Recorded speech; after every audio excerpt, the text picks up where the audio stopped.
Good afternoon.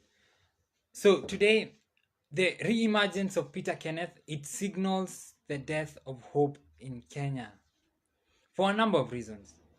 What I'm saying is that if we are going around in circles, if we cannot find someone else to change this country, such that we have to regurgitate a number of people, because it seems, have the women stopped producing? Are we no longer a fertile society that we have to rely on certain people to change this country? So what happened? It all starts from the Raila Uhuru handshake, right? Those guys shook hands and everything changed politically. All of a sudden, the Ruto Uhuru alliance, it came into doubt.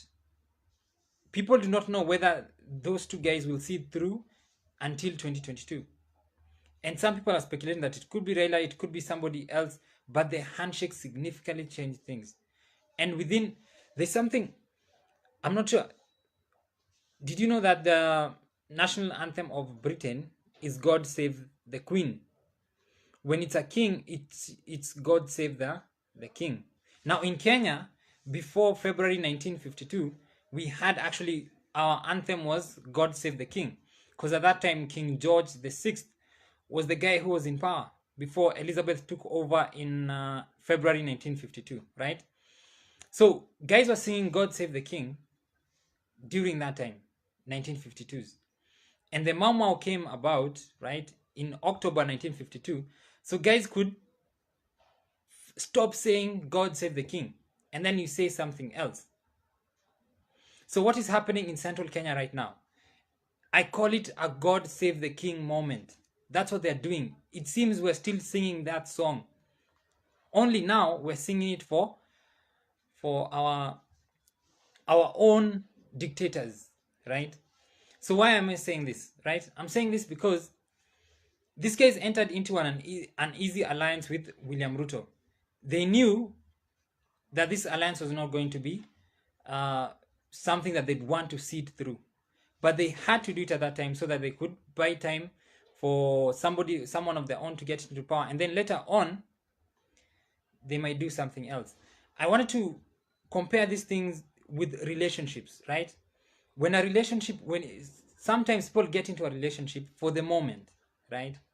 Because they have nothing else at that time. But as time goes, they are still searching for something and they're still waiting for an opportunity to move out of that relationship. And that's kind of what is happening between the TNA faction and the URP faction, right? Within Jubilee. The TNA guys were always waiting for an opportunity to jump ship. And I think they found it. So how do you move out of a relationship that you're in? One of the things that you do is you create a storm within yourself. Somehow, you either become angry in that relationship, you are no longer at peace. And that's where people usually say, it's not you, it's me, right? So this is what these guys are doing. Within the TNA faction, they are creating some internal strife, a lack of peace within that, being led again by Moses Kuria, who I think is doing the bidding of his masters, as he has always done, right? And then, how do they save the king by doing so? Well, it's simple.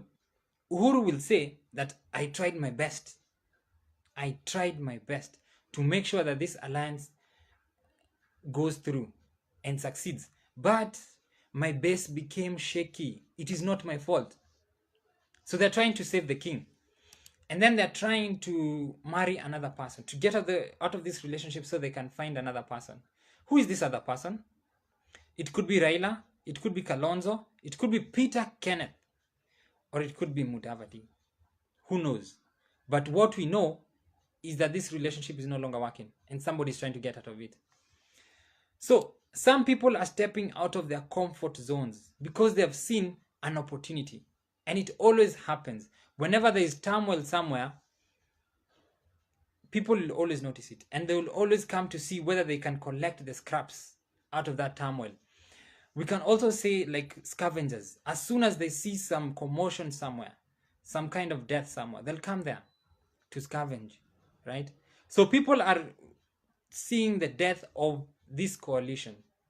and they have come around the hyenas and the vultures.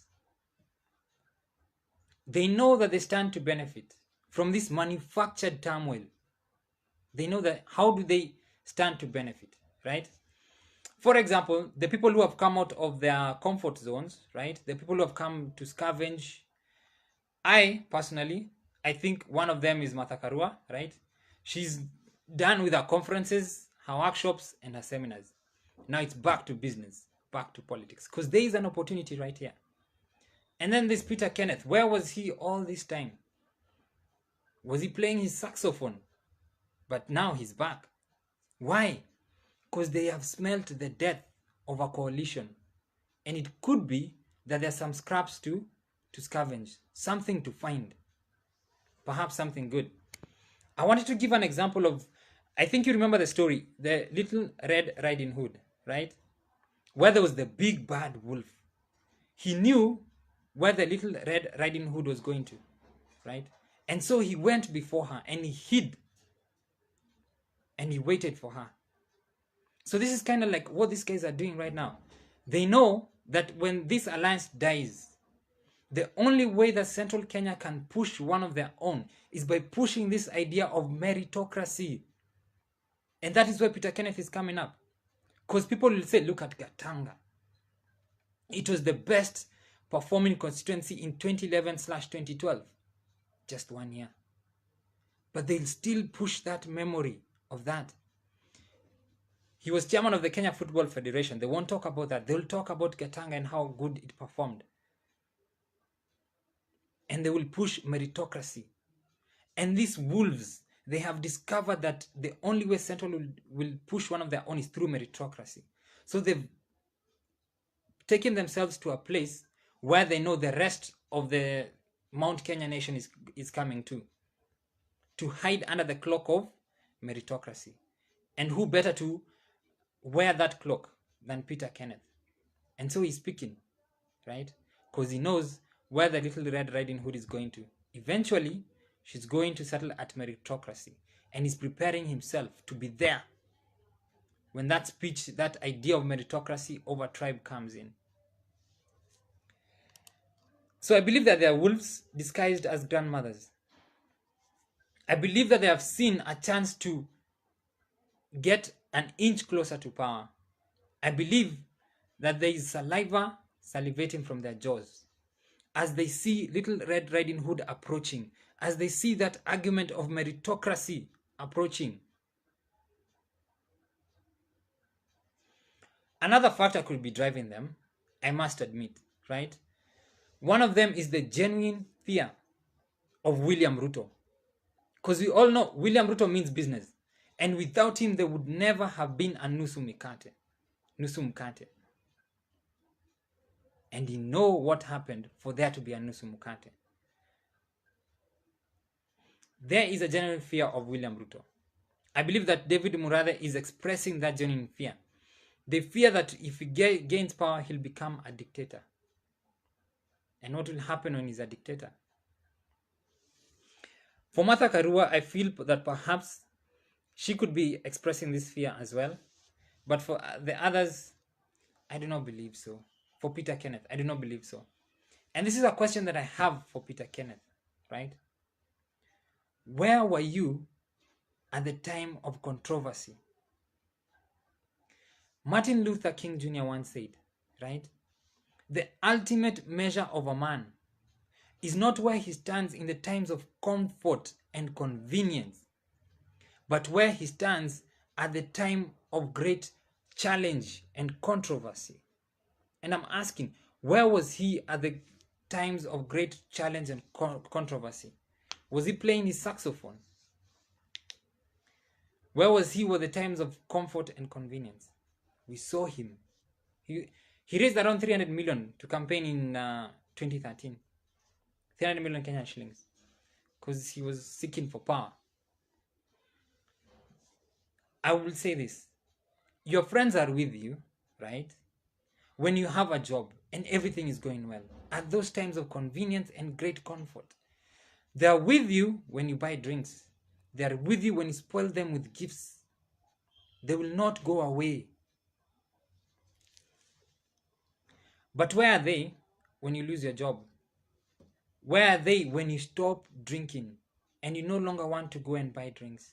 You want to sit at home with family. Will they still call you? Are we to trust Peter, Kenneth, and Martha Karua that they are our friends? For Martha Karua, I understand she was there at times of great challenge and controversy. But where was Peter Kenneth? Where was he when Sharon Otieno died? What speech did he make? What did he say about a governor being in power when he is accused of killing somebody? Did those headlines of Sharon Otieno not hit the headlines in Gatanga? Where was he during the NYS scandal, where billions were being stolen? What press conference did he call to speak about these things? But now he speaks about 2022.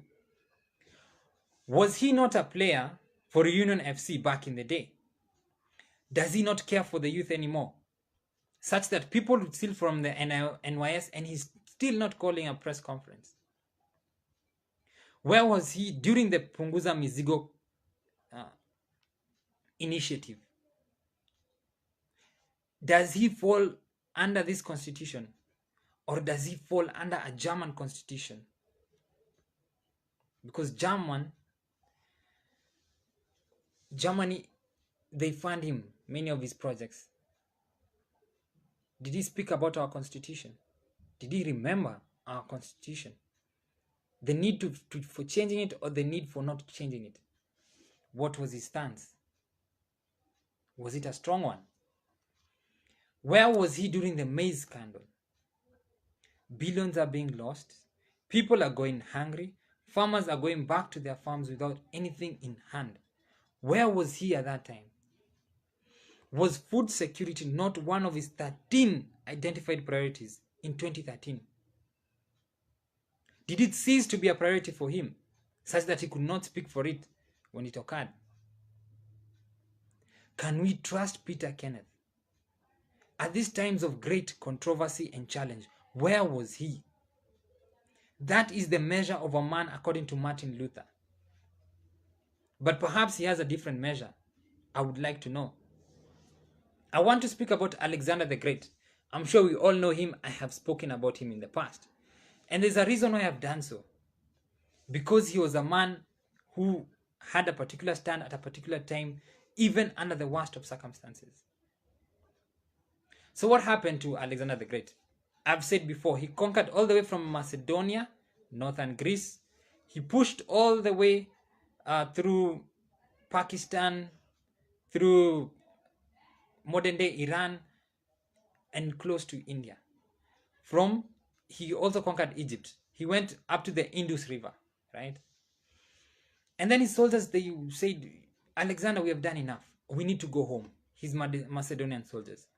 So as they were going back, the soldiers again mutinied at a place called Opus. It's near modern day Baghdad. So what did Alexander do? At this time of great challenge, where his Macedonian soldiers, his comrades, are mutiny against him, he took action immediately. He was Alexander. He executed 13 ring leaders of that mutiny. And then he stood before his men and he gave a speech. He stood alone before his men and he gave a speech. He did not wait for somebody to push him to that pedestal. He put himself there. He did not wait for somebody to take action. He took action himself. That is how you measure a man. What he does when faced with great odds. And when he gave a speech to his men, they could have killed him. They could have imprisoned him. They could have done things to him, but he was there. And he was not scared. He was going to speak to his men. And this is what he told him. He asked them, show me a scar on your body that I do not have on mine. If it's knives, they have plunged knives into my back. If it's spear, they have thrown spears at me. Being hit, I have been hit by everything that you could think of. That is what he told his men. Show me a scar on you that I do not have on myself. because Alexander used to be at the front line of the fighting. That is how you tell a man of great character, worthy of following. Not men who wait for opportunities, where they smell death and then they come close so that they can find whatever is left.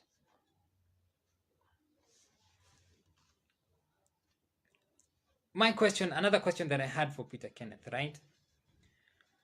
When did you take a stand on something? Because you have spoken about this thing, the maize scandal, the Okoth Bado story, the NYS story, the Punguza Migizuzigo story. There are so many things that have happened in just the past year.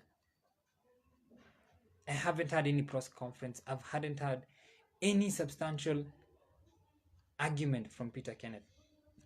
But today he stands on the issue of 2012 because he has smelled something. He took a stand against Sonko. I must admit, that was a very, very strong stand against Sonko. They had agreed that they would go into a pact. They would vie together, right? They would compete for the nominations of Jubilee, for the Nairobi governorship. And whoever won, the other would support. But Kenneth thought that he would win. He did not. Sonko won. Hubris is bad. And they say pride comes before a fall. Let us remember that. So this guy, after Sonko wins, he turns back on his word and he does not support Sonko. He would rather leave it to Kidero, right, than have Sonko take it. That is a man that you entered a pact with. Sonko has his issue, true, right? But here is a pact. And you would betray that pact because you did not win. So you are not true from the start. And there's somebody called Isaac Singer. He was a Polish-American writer. He won the Nobel Prize in Literature in 1978. And this is what he says. When you betray somebody else, you betray yourself. And that is what Peter Kenneth did. He betrayed himself. His true character came out. We could see that now. That he's a man who speaks a lot about honor and integrity and all of those things. But he's a man after his own ends.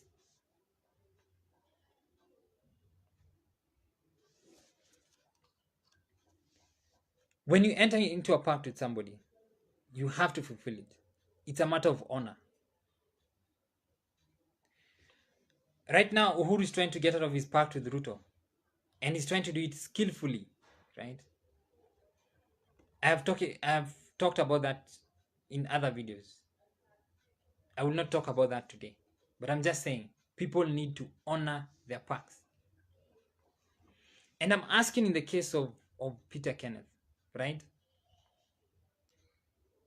Will the Kamba nation, right, forget what he did to their son? Perhaps they don't even remember. I don't know, right?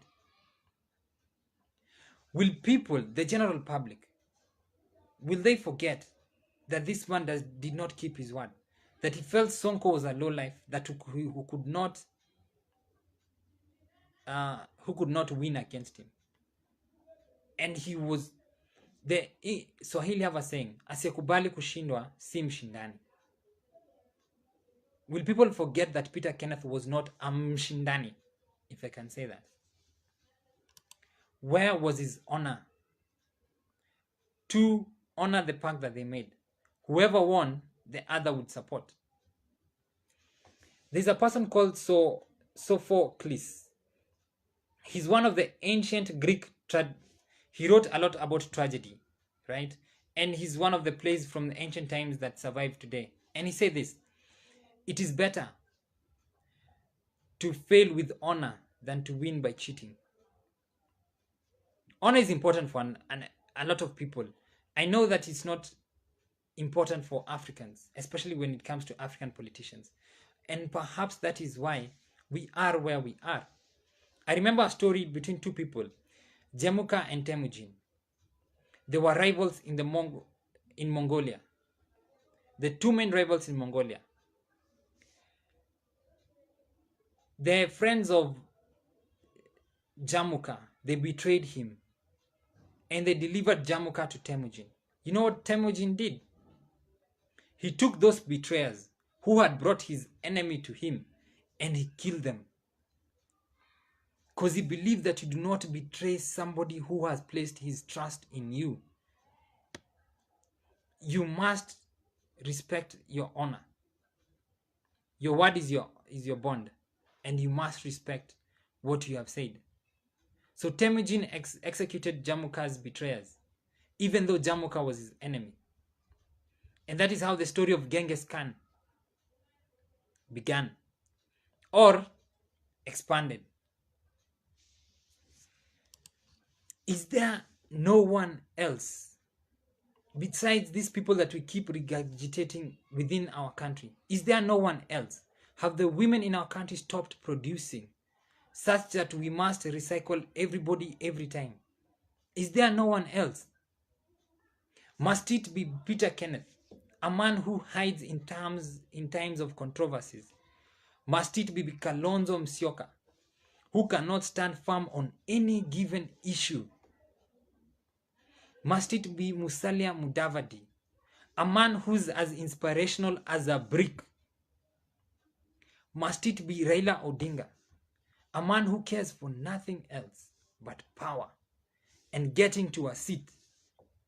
Must it be William Ruto, a man who would do anything for power? Is there no one else?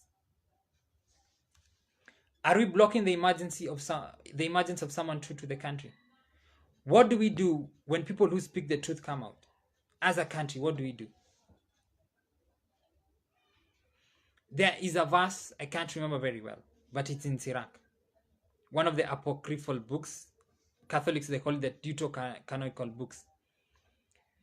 They say when a rich man speaks and he speaks nonsense, people will clap for him and congratulate him. But when a poor man speaks, even when he speaks matters of sense, they will ask, who is he? And they will disregard him. Is that what we do to the people who are trying to bring change to this country? Is that why we must recycle these guys who are always at the top? Are there no people who are rising? Have the women stopped producing? Are we killing our prophets? Like the Bob Marley song says, how long shall we kill our prophets? That is all that I had for today. I think I took a short time than I usually do. I am proud of that. The final thing that I would say, we are going around in circles if we cannot find anyone else to change this country. And that is why I feel if it must be Peter Kenneth again, a man who hides in times of controversies, then all hope is lost and this country will not change. This is Nahashon Kimemia. Thank you for watching. I will see you tomorrow at 5 p.m. Goodbye.